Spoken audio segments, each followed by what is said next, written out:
নমস্কাৰ মৰমৰ ছাত্ৰ ছাত্ৰীসকল অসম জাতীয় বিদ্যালয় অষ্টম শ্ৰেণীৰ গণিত বিষয়ৰ এইটো ভিডিঅ'ত আমি অনুশীলনী 15C ৰ 5 নম্বৰৰ 4টা প্ৰশ্ন আছে সেইকেইটা আলোচনা কৰিম। তো ইয়াত 5 নম্বৰত কৈছে যে 10টা বাল্ব দিনে 5 ঘণ্টাকৈ 20 দিন জ্বলালে 100 টকা খৰচ হয়। 1 নম্বৰত কৈছে দিনে 4 ঘণ্টাকৈ কিমানটা বাল্ব 25 দিন জ্বলালে 150 টকা খৰচ হ'ব, অৰ্থাৎ 150 টকা খৰচ হ'ব। ইয়াত আমি লৈছো ধৰা হাল নিৰ্ণয় বাল্বৰ সংখ্যা এক্সটা। তো ঘণ্টাত যদি 4 ঘণ্টাকৈ জ্বলায় 25 দিন জ্বলালে খৰচ হয় 150 টকা, তেতিয়া বাল্বৰ সংখ্যা কিমান আমি ধৰিছো এক্স। 1 নম্বৰত এইখিনি আমি এক্স ধৰি লৈছো আৰু আমাৰ দিয়া আছিলে ওপৰৰ লাইনত দিয়া আছিলে যে 5 ঘণ্টাকৈ জ্বলিলে 20 দিন জ্বলালে খৰচ হয় 100 টকা আৰু বাল্বৰ সংখ্যা আছিল 10টা বাল্ব এই দিনে যদি 5 ঘণ্টাকৈ জ্বলায় আৰু 20 দিন জ্বলালে 100 টকা খৰচ হয়। এতিয়া ইয়াত যদি আমি সম্পৰ্ক তিনিটাৰে সম্পৰ্ক ওলাও এইটোৰ লগত, তেতিয়াহ'লে কেনেকুৱা হ'ব যে ঘণ্টা যদি কি হয় কমে তেতিয়া কি হয় বাল্বৰ সংখ্যা বাঢ়িব। ঘণ্টা কমিলে বাল্বৰ সংখ্যা বাঢ়িব, বেছিকৈ বাল্ব জ্বলালে সেইখিনি খৰচ হ'ব, এইটো ব্যস্ত সমানুপাত হ'ব। এতিয়া দিন বাঢ়িলে বাল্বৰ সংখ্যা কমিব, বেছি দিন যদি জ্বলাব কম বাল্ব জ্বলাব লাগিব তেতিয়া ব্যস্ত সমানুপাত হ'ব।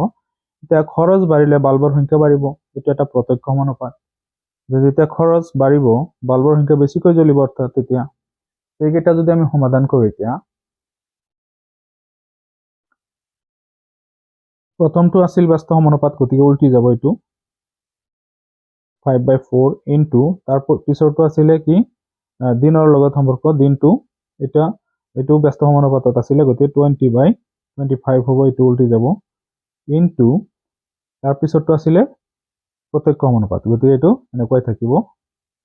150/100 ইকুৱেল টু x/10। গতিকে ইয়াত যদি আমি এইটো সমাধান কৰিম ইয়াত 10টো এইফালে আহিলে কি হ'ব পূৰণ হ'ব, x ইকুৱেল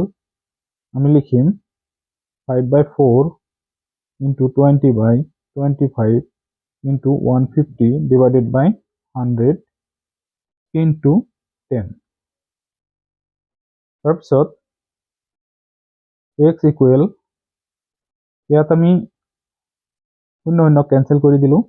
এই 0 লগত কেনসেল কৰি দিলো। এতিয়া যদি 5ৰে ইয়াত হৰণ দিও 5 ইয়াতে 5 বাৰ যাব আৰু এই 5 ইয়াতে যাব 3 বাৰ, তো 3 বাৰ যাব আৰু 4 ইয়াতে যাব 5 বাৰ, গতিকে 5 আৰু ইয়াতে 3 ৰৈ গ'ল, গতিকে 5 3 গুণ কিমান হ'ব 15।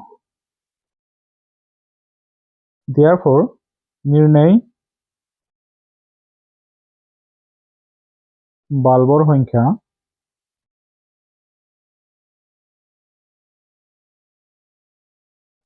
টা। 2 নম্বৰটো কৈছে ইয়াতে যে আমাৰ 7টা বাল্ব দিনে কিমান ঘণ্টাকৈ 30 দিন জ্বলালে 126 টকা খৰচ হ'ব। তো ইয়াত কৈছে কিমান ঘণ্টাকৈ, তো ঘণ্টাটো আমি এইফালে ৰাখিব লাগিব, কিমান ঘণ্টা এইটো আমি ধৰিছো x ঘণ্টা। এতিয়া আমাৰ দিয়া আছিলে যে আমাৰ এই যেটো লাইন আছিলে 10টা বাল্ব যদি আমি 5 ঘণ্টাকৈ 20 দিন জ্বলাও তেতিয়া 100 টকা খৰচ হয়। এতিয়া 2 নম্বৰ লাইনত দিয়া আছে, 2 নম্বৰত দিয়া আছে আমাৰ যে 7টা বাল্ব যদি আমি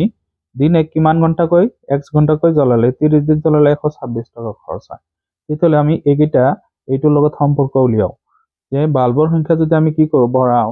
বা কমাও তেতিয়া কি ঘণ্টাটো কি হ'ব বাঢ়িব, অৰ্থাৎ বাল্ব কমিলে ঘণ্টা বাঢ়িব, এইটো ব্যস্ত সমানুপাতৰ হ'ব। তাৰপিছত যদি এইটোৰ লগত দিনৰ লগত সম্পৰ্ক বনাও তেতিয়াহ'লে দিন বাঢ়িলে ঘণ্টা কমিব, এতিয়া দিন বাঢ়িলে ঘণ্টা কমিব, অৰ্থাৎ বেছি দিন জ্বলালে কম ঘণ্টাকৈ জ্বলিলেও এইখিনি খৰচ হ'ব। তাৰপিছত আমি যদি খৰচৰ লগত তুলনা কৰোঁ তেতিয়াহ'লে খৰচ যেতিয়া কি হ'ব বাঢ়িব তেতিয়া ঘণ্টা কি হ'ব বাঢ়িব দুটাই, তেতিয়াহ'লে এইটো প্ৰত্যক্ষ সমানুপাত। এইটো যদি আমি সমাধান কৰো এতিয়া xৰ মান উলিয়াম, therefore 7 এইটো ব্যস্ত সমানুপাত যদি হয় তেতিয়াহ'লে এইটো উল্টি যাব, তেতিয়াহ'লে 1/10 কি হ'ব 7 ইনটু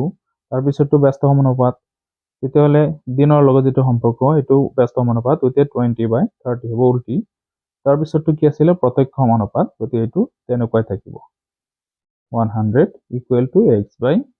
5 এতিয়া এইকেইটা যদি আমি কি কৰো ইয়াৰ পৰা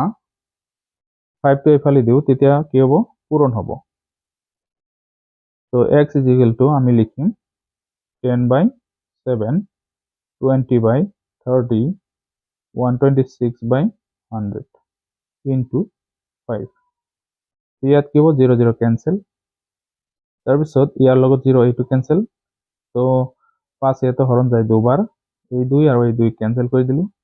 3 এৰে যদি ইয়াত হৰণ দিও 3 ইয়াত 4 বাৰ আৰু 6 দুবাৰ যাব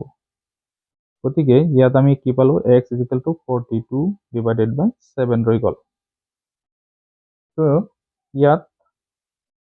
কি হ'ব তেতিয়া x is equal to 7 ইয়াতে হৰণ যাব 6 বাৰ তো ইয়াত আমি কি পাম নিৰ্ণয় ঘন্টা আমাৰ কিমান হ'ব 6 ঘন্টাকৈ জ্বলিব লাগিব দিনে পাছৰ 3 নম্বৰত আমাৰ দি আছে যে 12টা বাল্ব দিনে 3 ঘন্টাকৈ কিমান দিন জ্বলালে 144 টকা খৰচ হ'ব তো ইয়াত কিমান দিন দিন নাই দিনটোৰ ঠাইত আমি কি কৰিম x বুলি ধৰিম বাকি এটা আমি লিখি লও যে আমাৰ প্ৰথম লাইনতে দিয়া আছিল যে 10টা বাল্ব দিনে 5 ঘন্টাকৈ জ্বলালে 100 টকা খৰচ হয় 20 দিনত এতিয়া যেটো 3 নম্বৰত দিয়া আছে যে 12টা বাল্ব 3 ঘন্টাকৈ জ্বলালে 144 টকা খৰচ হয় x দিনত তেতিয়ালে এই গোটেইটা আমি ইয়াৰ লগত সম্পৰ্ক চাও যে বাল্বৰ সংখ্যা বাঢ়িলে দিন কমিব বাল্বৰ সংখ্যা বাঢ়িলে কি হ'ব দিন কমিব এইটো ব্যস্ত সমানুপাত ঘন্টা কমিলে দিন বাঢ়িব তো এইটো এটা ব্যস্ত সমানুপাত অৰ্থাৎ ঘন্টা কমিলে তেতিয়া দিন বাঢ়ি যাব বেছি কম ঘন্টাকৈ বেছি দিন জ্বলালে এই টকা খৰচ হ'ব তো ব্যস্ত সমানুপাত হ'ব খৰচ বাঢ়িলে দিন বাঢ়িব এইটো প্ৰত্যক্ষ সমানুপাত তো এইটো যদি আমি সমাধান কৰি চাও therefore ইয়াত প্ৰথমটো ব্যস্ত সমানুপাত আছিল গতিকে এইটো উল্টি যাব 10 by 12 হ'ব ইনটু তাৰ পিছতটো ব্যস্ত সমানুপাত আছিল গতিকে 5 by 3 হ'ব তাৰ পিছতটো আছিল প্ৰত্যক্ষ সমানুপাত গতিকে 145 44 by 100 এটো ডাইৰেক্ট বহিব তাৰ পিছত x by 20 এতিয়া 20 এইফালে আহিলে হ'ব পূৰণ x is equal to 10 by 12 into 5 by 3 into 144 by 100 into 20 এতিয়া আমি শূন্য কেটা ক্যান্সেল কৰি দিও এটো লগত এটো তো গোটেইটা শূন্য ক্যান্সেল কৰাৰ পিছত এতিয়া আমি 3 দি হৰণ দিম 3 ইয়াতে হৰণ যাব 3 4 গুণ 12 2 বাছা 24 এৰ ভিতৰ 3 8 বাৰ যাব আৰু 12 ইয়াতে হৰণ যাব 4 বার এতিয়া x is equal to আমি লিখিম 5 into 4 তাৰপিছত x ৰ মান আমি কিমান পাম 5 4 গুণ 20 এতিয়া আমাক যেটো উলিয়াব দিছিলে therefore নিৰ্ণয় দিন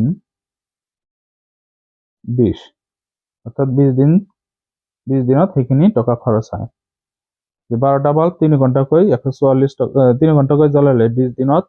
144 টকা খৰচ হয় পাছৰ 4 নম্বৰত কৈছে যে 25টা বাল্ব দিনে 6 ঘন্টাকৈ জ্বলালে 6 ঘন্টাকৈ 15 দিন জ্বলালে কিমান খৰচ হ'ব এটা খৰচ উলিয়াব লাগে তো খৰচটো আমি ধৰি লৈছো যে x টকা তো খৰচটো আমি ইয়াতে লিখিম দিন ঘন্টা বাল্ব এই বাল্বটো প্ৰথমেই আমাৰ যেটো লাইন দি আছিল এটো 10টা বাল্ব 5 ঘন্টাকৈ জ্বলালে 20 দিনত 100 টকা খৰচ হয় এতিয়া বাল্ব যদি 25টা হয় 6 ঘন্টাকৈ জ্বলালে 15 দিন জ্বলালে x টকা খৰচ হয় খৰচটো উলিয়াব লাগে এতিয়া খৰচৰ লগত বাকি কিটা সম্পৰ্ক আমি চাও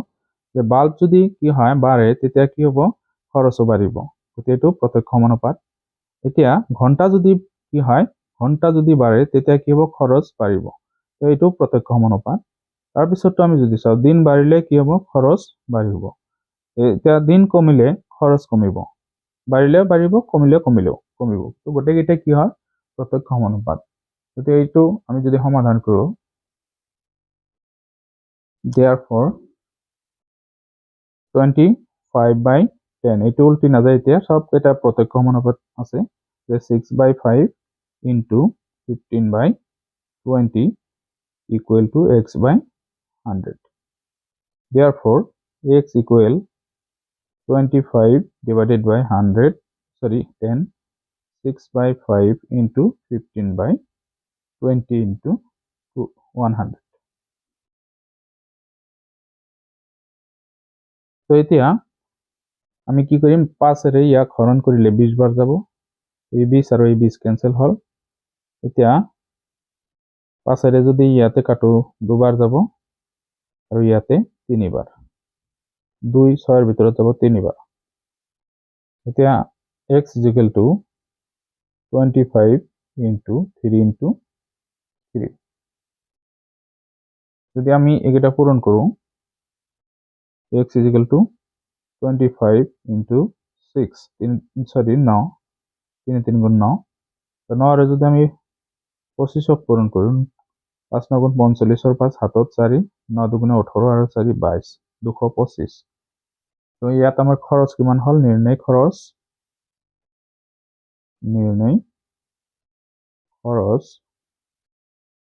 225 টকা